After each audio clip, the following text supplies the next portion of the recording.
मानकर पदयात्रा है आम अनेक आश्रम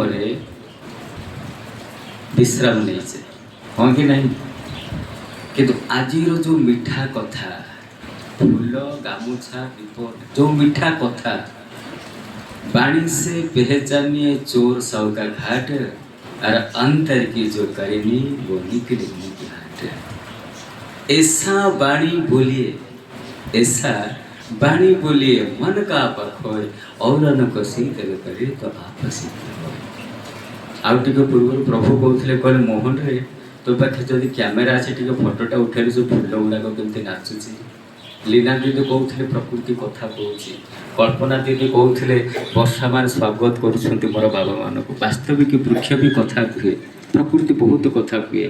मन थे आश्रम थी मत बाबा कहले मोहन रे गछ कथा कहे कि बुझीपार मुझे ना बाबा ना देखु गछटा सुखी जाए तो पानी मागिनी से बोले हाँ बाबा उठी है।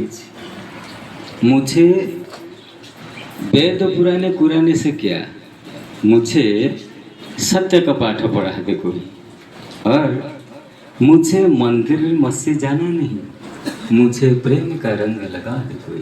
जहाँ जात और बात का बात नहीं जहाँ ऊंच और नीच का भेद नहीं मुझे वेद पुरानी कुरानी से क्या मुझे सत्य का पाठ पढ़ा देखो। टिके पूर्व आम श्रद्धेय लीना दीदी कहते बहुत वयोज्येष्ठ मो ठार अनंत कोटि प्रणिपात। राजार पुओ कांदुची राजार पुओ कांदुची राजा पचारे पुओ तोर कांदिबार अभिप्रायटा कौन।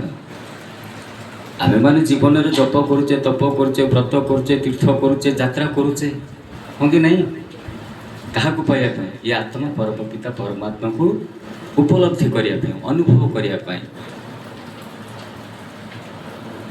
राजा पचारे कौन पे कांदुची पुओ ना बापा ये राज्यर जिते कोठा बंगला अच्छी सब लाल कलर कर दिया सबू